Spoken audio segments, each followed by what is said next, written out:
opened my eyes today, and I knew there's something different. I saw you in a brand new way, like the clouds had somehow lifted.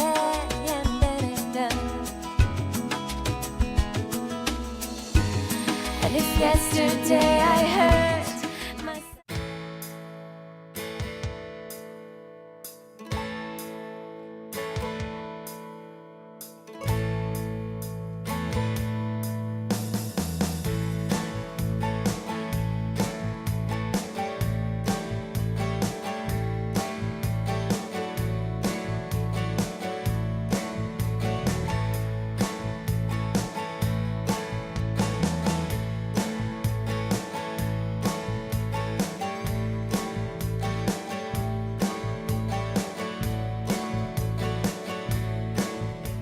Welcome and many thanks for joining us on this week's edition of My Society. Today we are going to be looking at an issue that many Kenyans would not love to associate themselves with, and this is on the issue of monuments.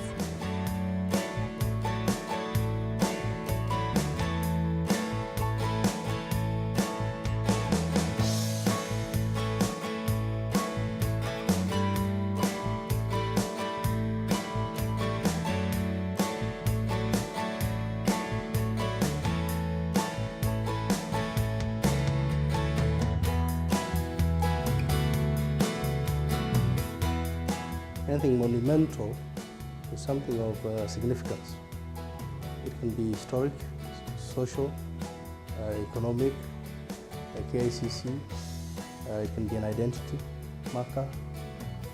For instance, when somebody dies and you put a headstone, that's a monument. You're marking that place. You're marking that person's presence. So monument is something that celebrates importance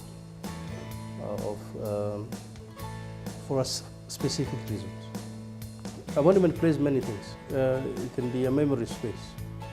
So for instance, the memorial site for the 1998 bombing is a focal point. It's a place where people come and remember. So the monuments have memorial weight. Others, they have aesthetics element. For instance, the old part of the town, like Koja Mosque, Jamia Mosque, Kipande House, they're beautiful old buildings, but also they're a backdrop to a bygone time. Although they don't have the same emotional kind of weight as you will have in the 1998 site, which is specific to the people who died there. And so on and so forth. So monuments, KICC is a monument which tells you you have reached Nairobi. You know, you are in Nairobi. So in some monuments are markers of places, others are markers of identities.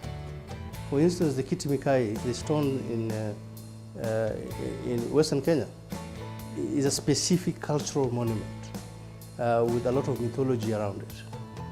Mount Kenya, again, is a very specific monument which has lots of myth and historical associations with the communities around there, but also with the making of the country Kenya.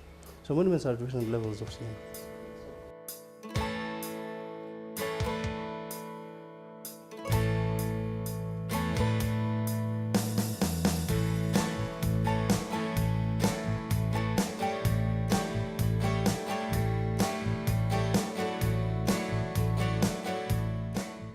My name is Henry Kimathi. I am trained as an economist and an IT person. Currently, I'm engaged in an online initiative called Enchanted Landscapes. The whole idea of Enchanted Landscapes began way back when I was in the university, as I interacted with different people from different cultures and mostly from outside the country. I realized that people knew very little about Kenya as a country. And so I took it upon myself as an initiative to begin to put together some online content that people can be able to refer to and be able to understand what Kenya is as a country. And therefore that really gave birth to Enchanted Landscapes. Being also a web developer, this was my playground just to test some of my IT skills, but slowly it grew to something that I saw people beginning to get interested and getting serious about. And so very recently, maybe about 4 or 5 years, we thought of now making it into a business, but still our content is free for people to access. The way we make money in these enterprises through online advertising. We will tour Nairobi and showcase some of the forgotten monuments that play a very significant role to what the city is. Monuments in Kenya and actually everywhere in the world have a significant historical connotation to them. They remind us of the journey we have traveled as a country or as a nation. And in Kenya, therefore, it's no exception. Every single monument we have has a rich historical background to it. And it is very good that Kenyans continually refer to some of these monuments just to remind ourselves of where we have come from and therefore derive pride in the journey we have taken, so that the future then can be defined by some of these monuments. Some of them are painful, some of them bring joy, but nevertheless, every particular monument we have in this country at the moment has a very rich, significant history, and therefore the need for us to really safeguard our monuments for posterity. History is key, but also I can just be passing beauty. Taj Mahal in India is less about history than about beauty of architecture. It's just shocking that somebody built one of the most perfect buildings in the world to be a grave. And it's just a monument of love, more than a monument of history. It's this king whose wife Mumtaz died set up this. So it's a memorial, a backdrop for various things. History is very significant, but it can be aesthetics, it can be statements. Monuments in Kenya, some of them, of course, are things that we can own as a nation because they remind us of historical figures or historical events that took place and shaped Kenya as we know it today. But some of them, of course, unfortunately, were really just set up to edify personalities or individuals, and some of them have even been shunned by Kenyans. They don't really pose any significance, and therefore are probably even breaking down to pieces because no one really thinks about them so much.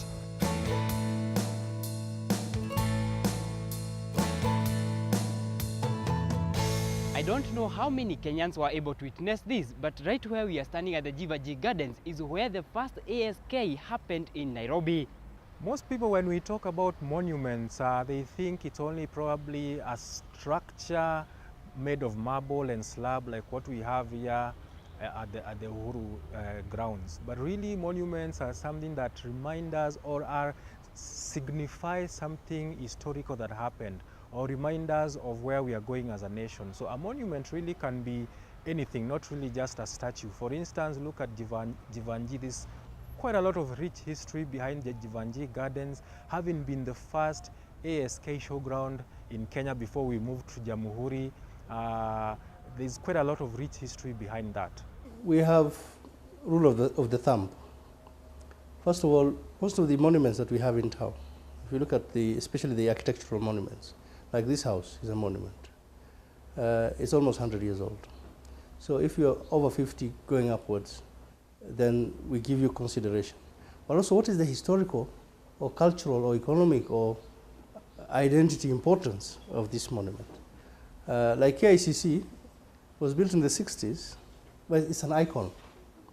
So that iconic nature of KICC, that aspect which situates you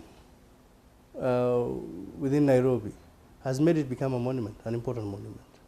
Because if you can't imagine Nairobi without KICC, and so on and so forth. So when we feel that a building qualifies to be a monument, we have researchers who go and research about it. They look at various factors. For instance, they look at the history of the building, who built it, who occupied it, what was it used for. And just a few meters away from the Jivanji Gardens, we come across the city market. Very little is known of its origin. City market, even though today it's losing a bit of its ancient glamour or its old glamour, but it's really a place that we can resonate with from the early beginnings. You will be very interested or very, very surprised to know that City Market began as a aircraft hangar, and that is why it has that very unique shape that attracts thousands and thousands of tourists from all over the world to come and see it. But it transformed then later on into a very hypermarket, a place where you can get anything from artifacts, from handicrafts, clothes, and even fresh produce from different farms. And City Market today probably is being beaten by the new supermarkets coming up, but it's trying to rejuvenate itself. You of course know that now it's a 24-hour place, so you can shop there anytime, and that is part of the City Council's efforts to try and rejuvenate the strength and the glamour it used to have in the 60s. The next monument is one that Kenyans will be shocked to know of its significance not only to Kenya but to neighboring countries. It was put up back in 1939. The Galton Fenzi Memorial, most of you probably would not know it, but it's that monument, interesting monument, just in front of the Basilica and opposite the General Post Office. And this is a monument that actually marks a great man by the same name, Galton Fenzi. And Galton Fenzi is remembered in the country as the man who probably set the roadmap for some of the roads we use to different towns. Like, he's known to have driven from Nairobi to Mombasa, and therefore marking that as the route that people use to go to our coastal town.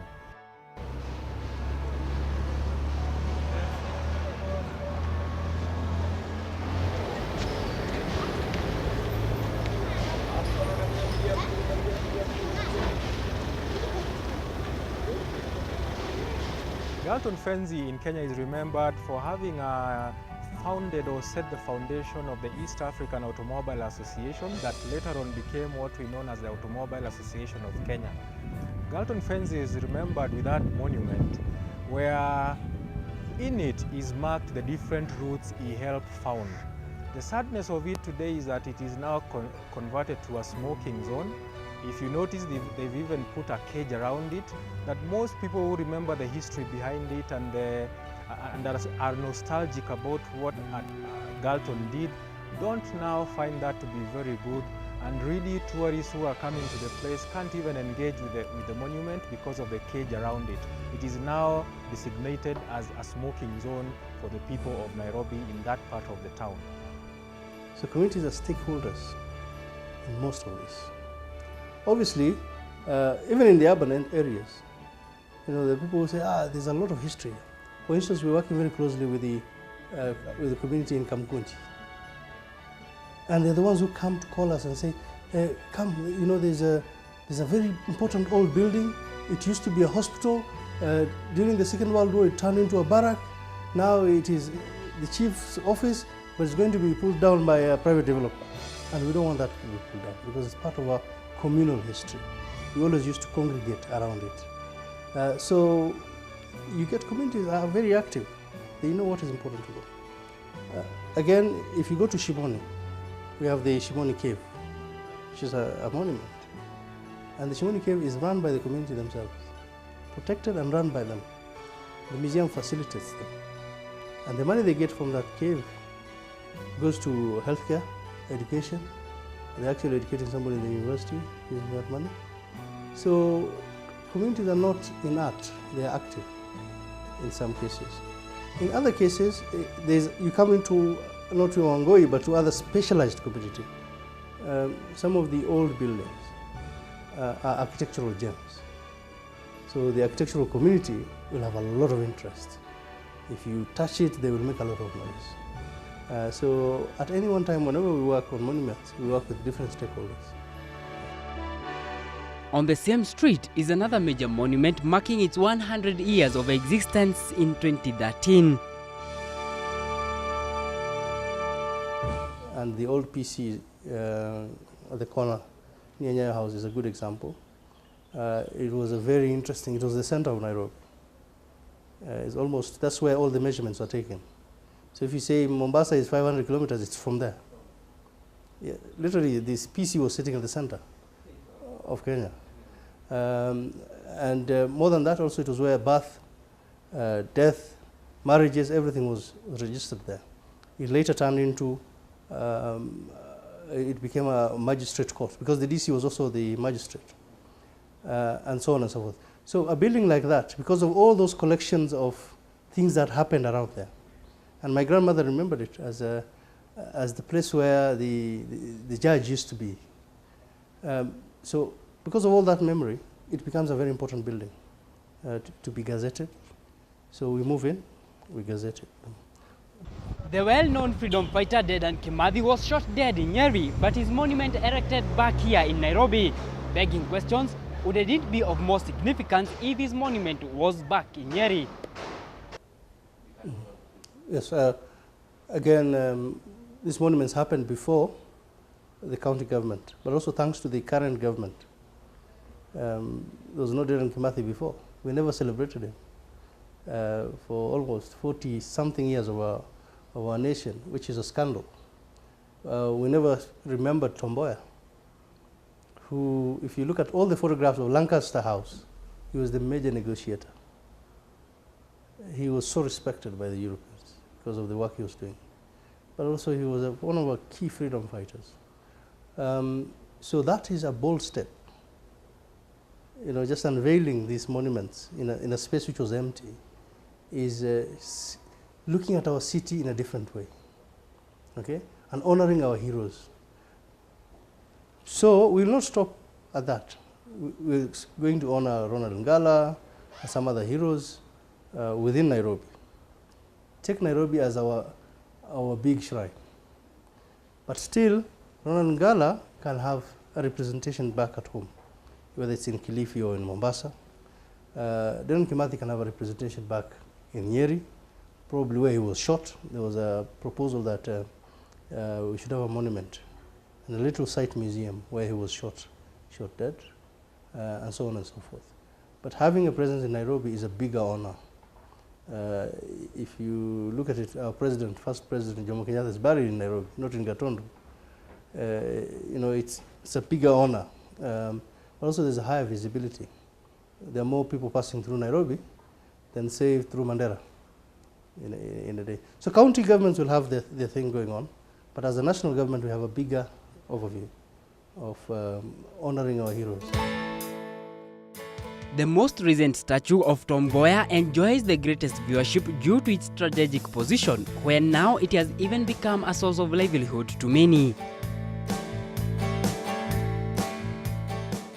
I think it is really unfortunate what is happening to the Tom Mboya monument. It is a place that we really must protect because that's a son of Kenya. He really contributed a lot, and that's in a little way how we as Kenyans are remembering his legacy. And therefore what is happening there, the monument is already disintegrating.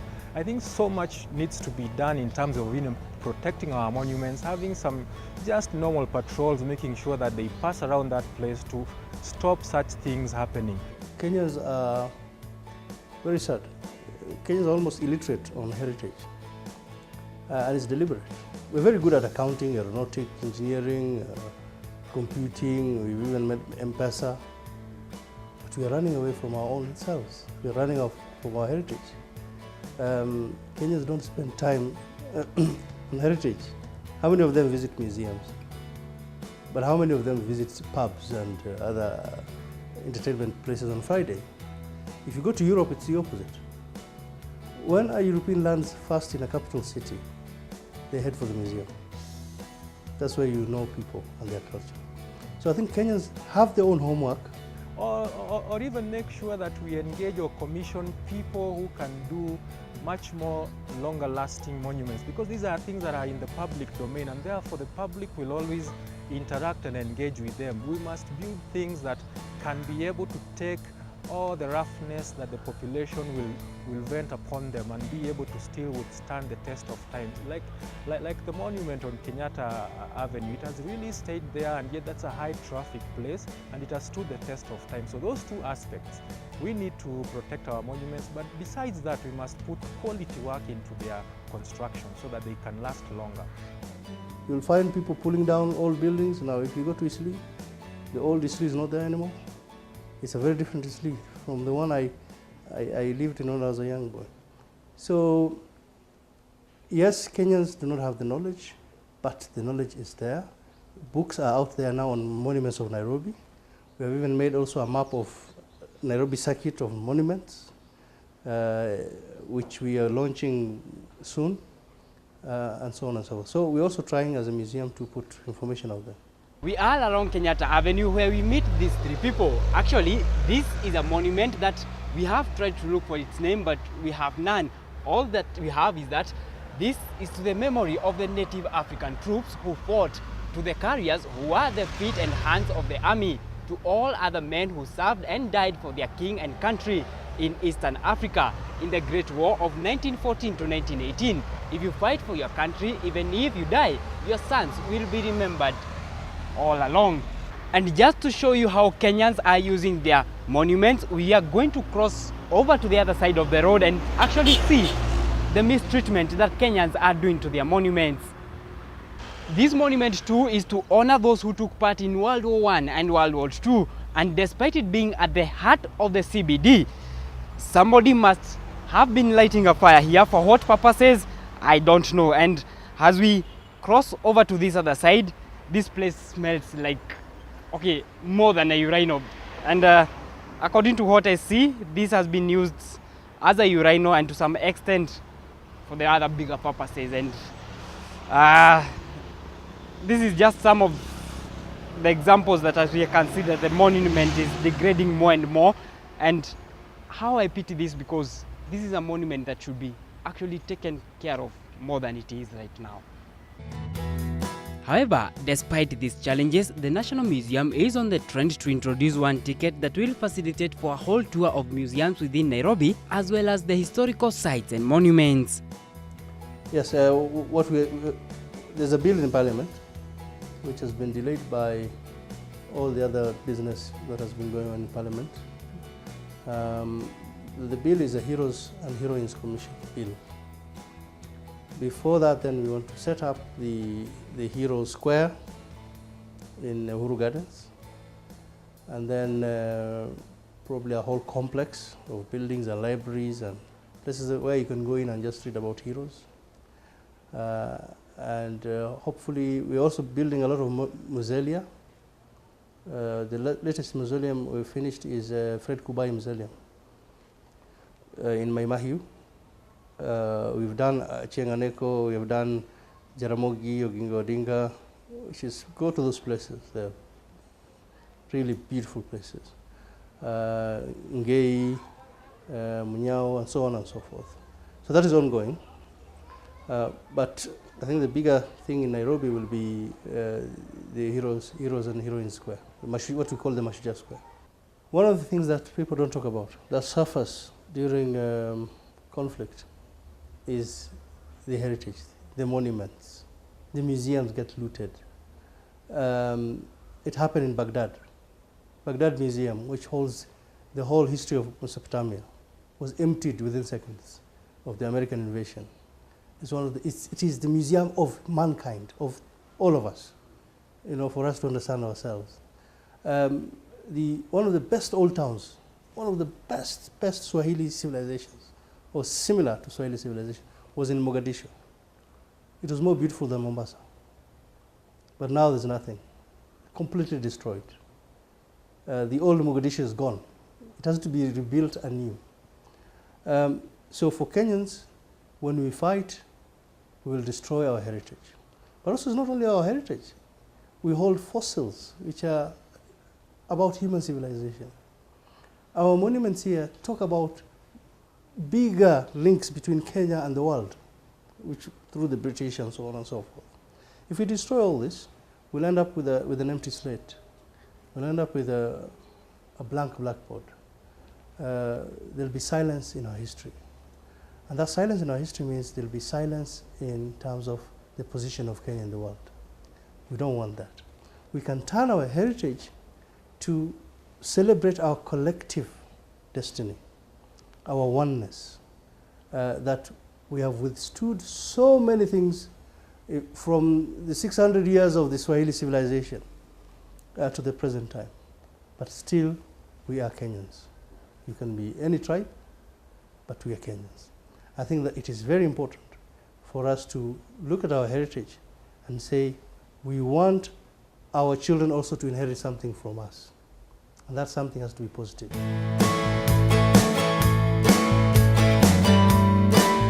This has been the Society Eye Opener, and it's our sincere hope that the next time you visit the streets of Nairobi, you will take some time and learn of the monuments and learn of their significance in the society.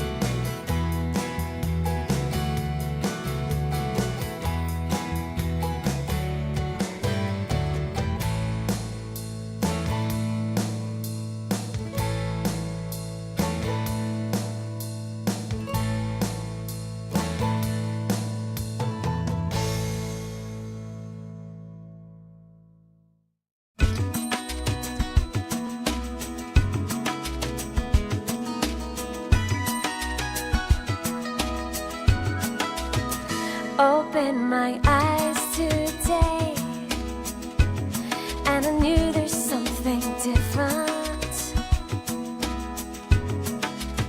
I saw you in a brand